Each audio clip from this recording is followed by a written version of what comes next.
My wife's girls' trip included my dad. I pretended not to know for 6 months. My wife Kelly told me she was going to Scottsdale with her sister and 2 friends for a long weekend in March. Girls' trip, spa treatments, pool time, the usual stuff she did twice a year. I didn't think anything of it until I stopped by my dad's house the day she left to drop off his blood pressure medication. He wasn't home. His car was gone, his mail was piling up, and his neighbor mentioned seeing him load a suitcase into his truck that morning. When I called him, he said he was visiting his buddy Frank in Phoenix for a few days. Scottsdale is right next to Phoenix. I told myself it was just a weird coincidence. That Arizona is a big state and lots of people go there, but something felt off in a way I couldn't explain. When Kelly got home 4 days later, she seemed different. Not guilty exactly, but energized, happy in a way she hadn't been in months. She showed me pictures from the trip, her and her sister by the pool, cocktails at sunset, a group photo at some restaurant, normal vacation stuff. Except I noticed her sister was wearing the same outfit in every single photo, which seemed strange for a 4-day trip. 2 weeks later, I was helping my dad replace his kitchen faucet when I saw a receipt on his counter. A restaurant receipt from Scottsdale dated the exact weekend Kelly was there. I picked it up, trying to act casual, and saw it was for 2 people. 2 entrees, 2 drinks, 1 dessert they'd shared. Total came to $87. My dad lived on a fixed income and never spent that much on dinner. I asked him how Phoenix was and he said it was good, that Frank's place needed some work, but they'd fixed it up. Then he mentioned they'd gone out for a nice dinner one night to celebrate. I asked him what they were celebrating. He paused for just a second too long before saying Frank's birthday. I looked up Frank's birthday later. It's in November, not March. The next girls' trip was scheduled for July. Kelly said they were going to San Diego this time. 3 days before she left, my dad mentioned he was driving down to visit his cousin Rita in Southern California. Rita lives in San Diego. Kelly left on a Thursday morning. I told her I had to work late that night, but I didn't. I drove to my dad's house and parked down the street. His truck was gone. I sat there for 2 hours trying to convince myself I was being paranoid, that this was another coincidence, that I was connecting dots that didn't actually form a pattern. But I couldn't shake the feeling that had been growing in my gut for months. The feeling that my wife and my father were spending my wife's girls' trips together. I started paying more attention after that. The way Kelly always volunteered to grab things from my dad's house when he needed something, how she'd suggest inviting him to dinner more often, how they'd text each other occasionally, which seemed normal on the surface, but the frequency had increased over the past year. I checked the phone bill one night after Kelly fell asleep. In the last 6 months, she'd called or texted my dad 247 times. He'd contacted her 198 times. That was more than she communicated with her own sister. More than she communicated with me some weeks. I felt sick. I wanted to confront them, to demand answers, to scream, but something stopped me. Maybe it was denial. Maybe it was fear of what I'd find out. Maybe I just wasn't ready to blow up my entire life based on restaurant receipts and phone records that could theoretically be explained away, so I pretended everything was normal. I went to work, came home, kissed my wife, had dinner with my dad on Sundays. I played my role perfectly while watching them play theirs. The third girls' trip came in October. Kelly said they were going to Palm Springs. I didn't ask my dad where he was going.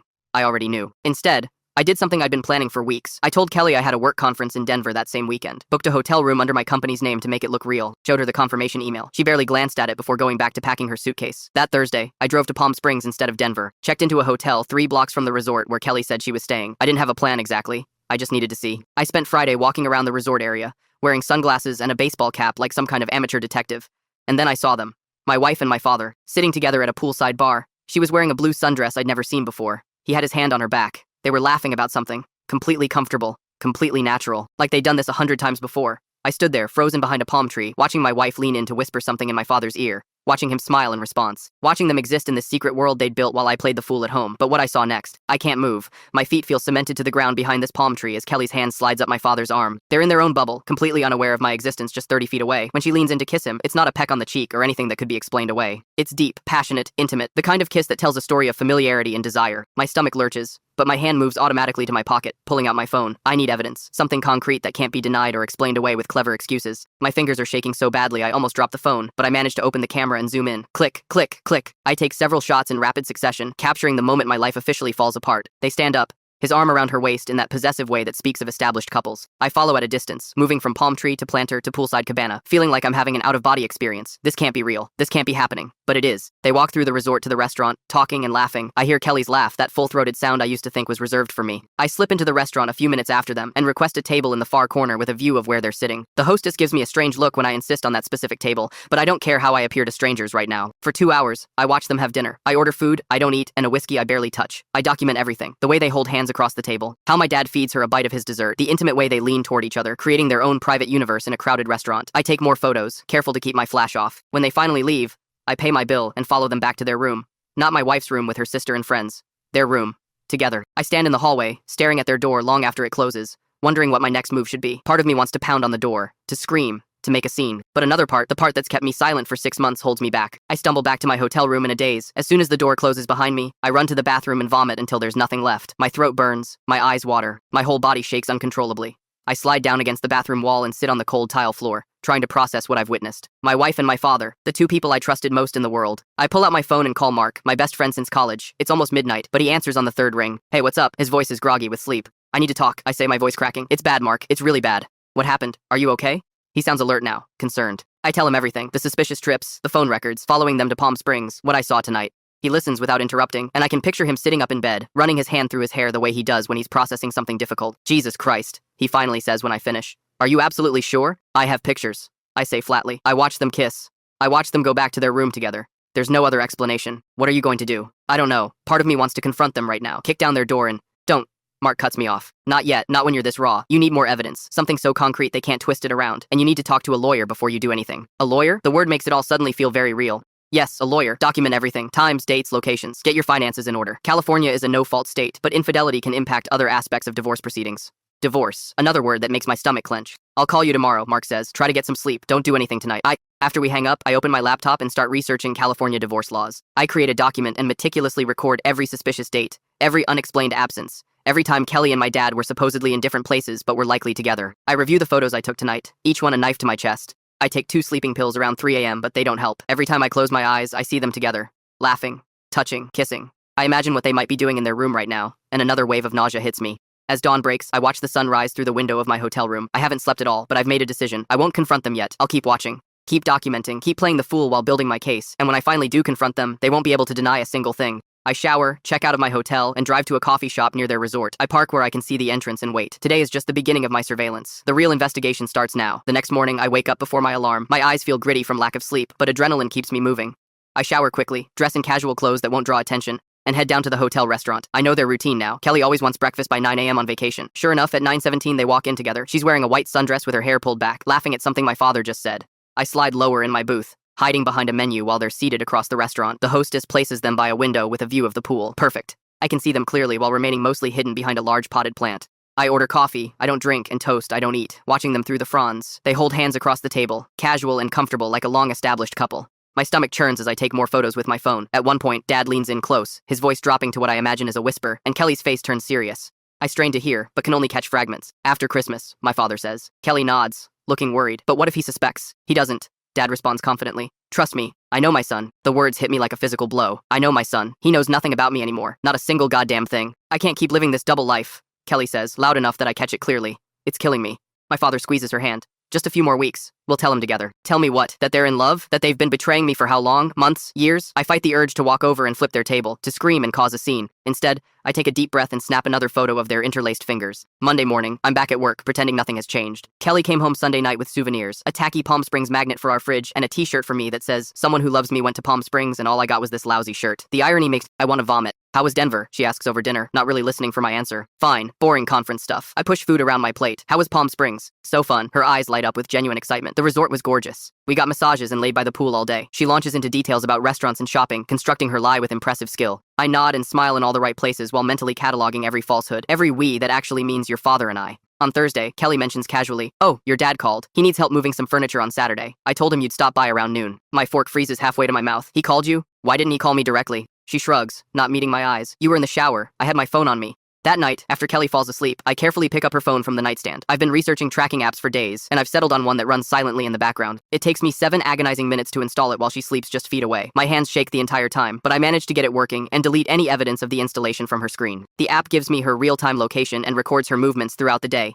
It feels invasive and wrong, but I remind myself of what I saw in Palm Springs, of the 247 calls and texts, of telling him after Christmas. Tuesday afternoon, I'm at work when my phone buzzes with an alert. Kelly's location has changed. According to the app, she's at the Bluebird Motel, a rundown place on the outskirts of town. I tell my boss I have a family emergency and leave immediately. The Bluebird is exactly what you'd expect. Peeling paint, flickering neon sign, parking lot half empty except for a familiar truck. My father's Ford F-150 is parked in front of room 12, and Kelly's Mazda is 2 spaces over. I park across the street at a gas station and wait, taking photos with my zoom lens. After 47 minutes, they emerge together. Kelly checks her watch, kisses my father quickly, and they part ways in separate vehicles. That evening, my phone rings. It's Dad. "Hey son, just checking in. Haven't talked to you in a while." His voice sounds so normal, so fatherly, that for a moment I almost forget what I know. Almost. "Yeah, I've been busy with work," I say, keeping my tone casual. "How are you?" Good. Just wondering if everything's okay with you. You seemed distracted last Sunday dinner." He's fishing, checking if I suspect anything. "Everything's fine," I lie smoothly. "Just tired from that Denver trip." "Right, the conference. Kelly mentioned that. There's a pause. You know you can talk to me about anything, right? I'm always here for you." The audacity of his concern makes me grip the phone so hard my knuckles turn white. I know, Dad. Thanks. After we hang up, I sit in the dark living room for an hour, replaying the conversation, the casual mention of Kelly, the subtle probing, the fake concern. He's worried I'm onto them. The next day, I take a personal day from work and wait until Kelly leaves for her yoga class. I've never snooped through her things before. It would have seemed like a violation of trust. The irony isn't lost on me as I methodically search our bedroom. In the back of her closet, behind winter boots she rarely wears, I find a small locked box. The key is taped to the bottom. Inside are emails she printed out, dozens of them, dating back 18 months. Emails between her and my father. They started innocently enough, him asking about a birthday gift for me, her responding with suggestions. But by the third email, the tone shifts. Flirtatious comments, inside jokes, plans to meet for coffee to discuss the surprise party that never happened. By the 10th email, they're explicitly discussing their feelings. My father writes about feeling guilty but unable to stop thinking about her. Kelly responds that she's confused but drawn to him in a way she can't explain. They rationalize. They justify. They plan their first weekend away together. Under the emails is lingerie I've never seen before. Expensive pieces with tags still attached. Things Kelly never wore for me. I'm carefully replacing everything when my phone rings. It's Kelly's sister, Amanda. We need to talk, she says without preamble. About what? I ask, though I already know. About Kelly and your dad. I can't keep covering for them anymore. My breath catches. You knew? Since the beginning, she admits, her voice heavy with guilt. Kelly swore it wasn't just a fling, that they were in love. She begged me to help create alibis for their trips. All those photos of you two by the pool. We took them all in one day, the first time. She'd reuse them and add new ones each trip. I'm so sorry. I told her to end it or come clean months ago, but she kept saying they needed more time. I hang up feeling strangely calm. The final piece has fallen into place. Everyone knew except me. I was the only one being played for a fool. Thanksgiving arrives, and somehow I find myself seated at my dining table with Kelly, my father, and a few other relatives. Kelly insisted on hosting this year. Now I understand why another opportunity for them to be together under the guise of family obligation. I watch them throughout dinner, the careful way they avoid looking at each other too long, the casual brushes of hands when passing dishes, the private smile my father gives her when he thinks no one is watching. I catch his eye across the table and raise my glass in a silent toast. He smiles back, relieved that I suspect nothing. Kelly glances between us, a flicker of anxiety crossing her face before she masks it with a bright smile. To family, I say, my voice steady despite the rage boiling inside me. To family, everyone echoes, glasses clinking. I drink deeply, watching them over the rim of my glass. Christmas is just a month away. They plan to tell me after Christmas, but I'll be ready long before then. The evidence mounts daily, and my patience is wearing thin. Tonight, I'll add the Thanksgiving observations to my growing document. Tomorrow, I'll speak with a divorce attorney. And soon, very soon, I'll show them both exactly what happens when you betray the person who trusted you most. Christmas Eve, the day I'd been dreading and anticipating for weeks. The house is decorated with the same ornaments we've used for years, many passed down from my mother before she died. The irony of my father's betrayal beneath these family heirlooms isn't lost on me. Kelly spent all day cooking, humming Christmas carols and asking if I was feeling okay. You seem distracted, she says, brushing past me in the kitchen to check the ham in the oven. Just tired. I lie, the same excuse I've been using for months. Dad is coming for dinner at 6, the three of us, our traditional Christmas Eve before visiting extended family tomorrow, except this year, I've prepared a special gift. At 5:45, I place the wrapped box under the tree. It's large, wrapped in silver paper with a perfect red bow, Kelly's favorite combination. Inside are copies of everything I've gathered over the last 6 months. The photos from Palm Springs, screenshots of text messages, the phone records showing 247 calls and texts, printouts of emails dating back 18 months, a timeline of their trips together, the receipt from that $87 dinner in Scottsdale. Kelly comes downstairs wearing the red dress I bought her last Christmas. She looks beautiful. And for a moment, my resolve wavers. Then I remember them at the Bluebird Motel, and the knife in my chest twists deeper. Should we open one gift early? I suggest, my voice surprisingly steady. Before Dad arrives? She smiles, pleased by the idea. Sure, which one? The silver one. It's for you. Kelly sits cross-legged by the tree like a child, excited as she pulls the box onto her lap. It's heavy, she says, shaking it playfully. I sit across from her, my phone recording in my pocket. I need to document her reaction. Open it, I say. She tears into the paper eagerly, lifting the lid off the box. Her smile freezes as she sees what's inside. Confusion crosses her face first, then recognition, followed by horror as she realizes what she's looking at. What is this? She whispers, though she knows exactly what it is. Evidence, I reply calmly, of you and my father, dating back 18 months apparently. Evidence. Her face drains of color as she lifts the Palm Springs photos. How did you? I was there, I say. Not in Denver, in Palm Springs. I saw everything. Kelly's hands begin to shake. She drops the photos back into the box like they've burned her. I can explain, she says automatically. Please do. My voice is ice. Explain how my wife and my father have been fucking behind my back for a year and a half. She flinches at the word. It didn't start like that. Tears fill her eyes. It was after his heart attack. I was helping him with recovery while you were working those long hours. We started talking, really talking, and something just happened. Something happened. I repeat flatly. Something like 247 phone calls and texts in 6 months. Something like meeting at the Bluebird Motel last Tuesday. Something like planning to tell me after Christmas. Her head snaps up. You've been tracking me? And you've been cheating on me. With my father. The words still feel surreal coming out of my mouth. So I think I had cause. Kelly starts to sob, mascara running down her cheeks. I never meant to hurt you. We never meant for this to happen. The doorbell rings. Perfect timing. That'll be Dad, I say, standing up, just in time for the family confrontation. Please, Kelly begs, grabbing my arm. Let me talk to you alone first. Don't do it like this. I shake her off and walk to the door, a strange calm settling over me. When I open it, my father stands there holding a bottle of wine and a bag of wrapped presents. He's wearing the sweater I gave him last year, smiling like nothing is wrong. Merry Christmas, he says, stepping inside, before freezing at the sight of Kelly crying on the floor, surrounded by photos and papers. His face falls. Son, Don't call me that, I snap, slamming the door behind him. You lost that right when you started sleeping with my wife. Dad sets down the wine and gifts slowly, his eyes darting between Kelly and me. I see you know. No? I've known for months. I was in Palm Springs, Dad. I saw you kiss her by the pool. I followed you to dinner. I watched you go back to your room together. He pales, but doesn't deny it. We were going to tell you after the holidays. So I heard. I walked to the living room, gesturing at the evidence box. 18 months, according to your emails, while Mom's ashes were still warm in the ground. Don't bring your mother into this, he says sharply. Why not? You certainly didn't hesitate to betray her memory. Kelly stands up, wiping her tears. Please, can we just talk about this rationally? Rationally? I laugh. A harsh sound that surprises even me. You want to have a rational conversation about how the two people I trusted most in the world have been lying to my face for over a year? We fell in love, my father says quietly. It wasn't planned. It wasn't to hurt you. Love? The word tastes bitter in my mouth. You're 63 years old. She's 32. You're old enough to be her father.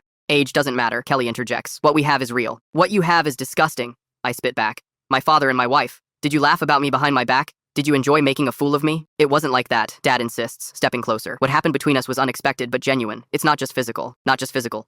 I repeat. Well, that makes it all better then. Kelly moves toward me, hands outstretched. I'm so sorry. I know this is unforgivable, but you have to believe me, it meant nothing at first. So you accidentally fell on his dick multiple times over 18 months? The crudeness makes her flinch again. Stop lying to me. You've done enough of that. We never wanted to hurt you, Dad says again, as if repeating it might make it true. Something inside me snaps. I grab the framed family photo from the mantle, the four of us at the lake 2 summers ago. Mom's still alive, all of us smiling, and hurl it against the wall. The glass shatters spectacularly. Get out! I roar. Both of you, get the fuck out of my house! Kelly is sobbing openly now. Please, let me explain. There's nothing to explain. You betrayed me with my own father. How could you possibly justify that? My father steps between us. Don't take this out on her. I pursued her. I'm more to blame. How noble of you, I sneer. Protecting your girlfriend. Tell me, Dad, did you think about Mom at all?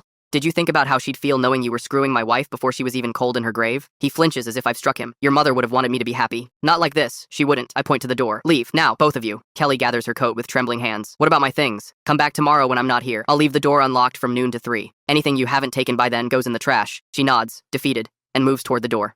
My father hesitates. Son, please, let's not leave it like this. You already left it like this when you decided my wife was fair game. My voice breaks finally. The man who taught me about respect and loyalty. It was all bullshit, wasn't it?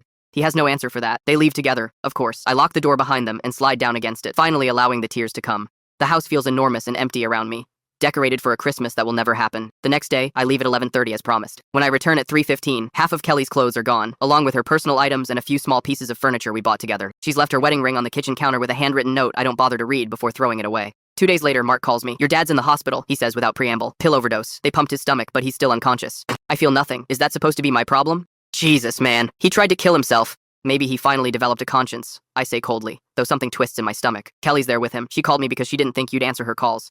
She was right about that, at least. Mark sighs heavily. Look, I know what they did was unforgivable, but he's still your father. Not anymore, I say, and hang up. Over the next week, the family implodes. My uncle calls to berate me for not visiting Dad in the hospital. My cousin texts that I'm being cruel and unforgiving. Kelly's sister Amanda reaches out to say she's sorry for her part in the deception, but thinks I should at least talk to Kelly one more time. I block them all. The only person who stands firmly on my side is Mark, who brings over beer and pizza, and doesn't try to make me talk when I don't want to. Dad recovers physically, though I only know this because Mark keeps me informed against my wishes. Apparently, Kelly has moved into his house to take care of him during his recovery. How convenient. By New Year's Eve, the battle lines are drawn. Half the family thinks I should forgive and forget. The other half is disgusted by my father's behavior, but thinks I'm being too harsh. No one seems to understand that some betrayals can't be undone with apologies. I spend New Year's alone, drinking scotch and finalizing the divorce papers my lawyer prepared. In the morning, I'll file them and make it official. Kelly and my father can have each other. I raise my glass to the empty room as midnight strikes. Happy New Year, I say to no one. Here's to new beginnings. 6 months after Christmas Eve, the divorce is finally official. My lawyer calls with the news on a Tuesday afternoon while I'm packing the last of my belongings into cardboard boxes. Congratulations, she says. The judge signed off on everything. Terms exactly as we proposed. I should feel something relief, satisfaction, maybe even joy at winning the favorable settlement. Instead, there's just a hollow space where those emotions should be. Thanks for everything, Diane, I reply, setting down the photo album I'd been wrapping in newspaper. Send me the final bill. Already in your inbox. She pauses. You know, most clients celebrate when their divorce is finalized. I glance around the half-empty living room, boxes stacked against walls that no longer display family photos. Nothing to celebrate, just an ending. After we hang up, I check my email. There's a message from Mark alongside Diane's invoice. He's heard through mutual friends that Kelly and my father are moving to Arizona next month. Scottsdale, specifically. The irony isn't lost on me returning to the scene of their first vacation together. I pour myself 2 fingers of whiskey and sit on the floor among the boxes. The house sold faster than expected, 3 days on the market, all cash offer, no contingencies. The new owners take possession next week, which means I need to be out by Friday. Portland is waiting. I found a job at a tech company there, something completely different from my work here. New city, new career, new life. As far from Kelly and my father as I can reasonably get without leaving the West Coast entirely. My phone buzzes with a text from my cousin Elaine. Asterisk heard the divorce is final. You okay? Asterisk. I type back. Asterisk. Fine. Selling house. Moving to Portland next week. Asterisk. She responds immediately. Asterisk. Dad says Uncle Richard is in bad shape. Drinking too much. Maybe you should call him. Asterisk. I don't bother replying. My father made his choice. His subsequent guilt isn't my problem to solve. 2 weeks later, I'm settled in a downtown Portland apartment with floor-to-ceiling windows overlooking the Willamette River. The tech job pays better than I expected, and my coworkers seem decent enough. Nobody here knows my story. I'm just the new guy from California who keeps to himself. Mark visits for a weekend in July, bringing rain boots, it's Portland man, and a bottle of expensive bourbon. We hike in Forest Park and eat at food trucks, carefully avoiding any topic related to Kelly or my father until our third night, when the bourbon loosens his resolve. Your dad sent you a letter, he says, pulling an envelope from his jacket pocket. Asked me to give it to you. I stare at the envelope, my father's familiar handwriting crawling across the front. I don't want it. He's not doing well, man. Kelly's sister told me they're fighting constantly. Apparently, the fantasy of their relationship isn't holding up to reality. Shocking, I say flatly, but take the envelope anyway. I'll think about reading it. The letter sits unopened on my kitchen counter for 2 weeks before curiosity finally wins. Inside are 5 handwritten pages, my father's usually precise penmanship, shaky and uneven. Asterisk, I know you probably won't read this. Asterisk, it begins. Asterisk, and I don't blame you. What we did was unforgivable. I'm not writing to ask for forgiveness. I'm writing because I need you to understand that I never intended to hurt you. Asterisk. The letter continues, with a rambling explanation of how it started. Kelly bringing him meals after his heart attack. Long conversations while I was working late. A gradual emotional connection that turned physical almost without them realizing it.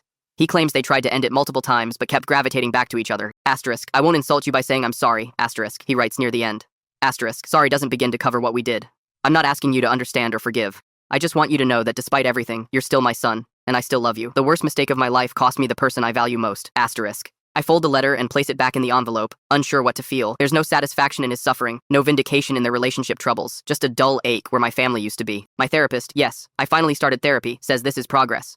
Indifference is the opposite of love, not hate, she explains during our weekly session. Hate means you still care. When you truly begin to heal, you'll feel nothing for them at all. I'm not there yet, but I'm working on it. Twice a week, I sit in Dr. Winter's office and unpack the dual betrayal that demolished my life. She never minimizes what they did, never suggests I should forgive for my own sake. Instead, she helps me understand how their actions reflect their failures, not mine. Your father's letter, she says when I mention it, is more about alleviating his guilt than helping you heal. You're under no obligation to respond. I nod, relieved someone finally understands. In August, I join a grief support group, not just for the divorce, but for everything I've lost: my marriage, my father, my trust in relationships. The group meets in a church basement on Thursday evenings, a circle of folding chairs filled with people carrying different versions of heartbreak. That's where I meet Allison. She's 34, a kindergarten teacher who lost her husband to cancer last year. Her grief is different from mine, cleaner somehow, without the stain of betrayal, but she understands the process of rebuilding a life you didn't choose. We start getting coffee after meetings, then dinner occasionally. There's no pressure, no expectation. Just two damaged people finding comfort in honest conversation. When I finally tell her my full story one night over Thai food, she doesn't offer platitudes or suggest forgiveness. Some things can't be fixed, she says simply, and that's okay. You're allowed to walk away and never look back. It's exactly what I needed to hear. On what would have been my 5th wedding anniversary in September, Kelly calls. I stare at her name on my phone screen, surprised by how little I feel. 6 months ago,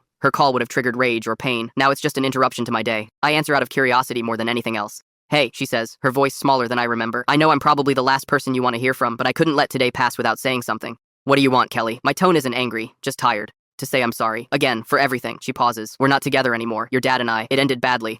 I heard. We never should have. She stops, sighs. I threw away something real for something that wasn't. 5 months ago, these words might have given me satisfaction. Now they're just sad. I hope you find whatever you're looking for, Kelly, I say, meaning it. Goodbye. I hang up feeling lighter somehow, as if the last threads tying me to that life have finally snapped. In October, Mark calls with news I never expected. My father has been diagnosed with stage 4 pancreatic cancer, terminal. 6 months at most. He's asking to see you, Mark says he doesn't want to die with things unresolved between you. My first instinct is refusal. Let him die with his regrets. But Dr. Winters suggests I consider what I need for closure, not what he deserves. This isn't about forgiving him, she explains. It's about whether seeing him one last time would help you move forward. 2 weeks later, I fly to Arizona. My father has moved into a hospice facility, his body already consumed by the aggressive cancer. When I enter his room, I barely recognize the frail figure in the bed. His skin hangs loose on his frame, yellowed with jaundice.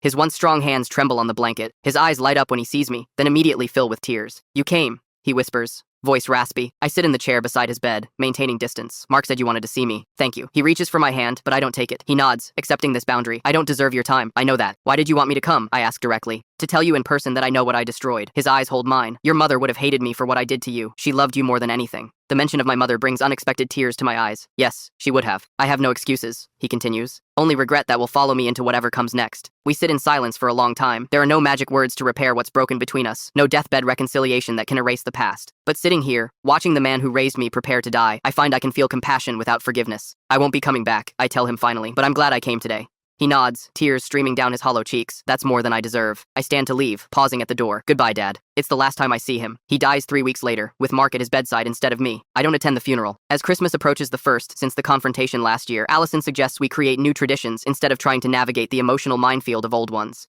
Let's go to the coast, she says. Rent a cabin, watch the storms roll in. No decorations, no presents, no expectations. The Oregon coast in December is wild and beautiful. We spend Christmas Eve walking on deserted beaches, collecting shells and watching waves crash against rocky cliffs. No ham in the oven, no silver-wrapped packages, no betrayals hidden beneath festive paper. On Christmas morning, we drink coffee on the porch of our rented cabin, bundled in blankets against the cold. "How are you feeling?" Allison asks, her hand finding mine beneath the blanket. I consider the question carefully. Lighter, I finally say, like I've set down something heavy I've been carrying. She nods, understanding. That's how healing feels sometimes. Not happiness exactly, but the absence of pain. Later, as we walk along the shoreline, I realize something important. The life I'm building now is more authentic than the one that was taken from me. The relationships I choose going forward will be based on hard-earned wisdom rather than blind trust. In their betrayal, Kelly and my father inadvertently freed me from relationships built on illusion. The path forward isn't about forgetting what happened, but about using that knowledge to create something better, something real. As waves crash against the shore, washing away footprints almost as soon as they're made, I understand that some endings, painful as they are, make necessary space for new beginnings.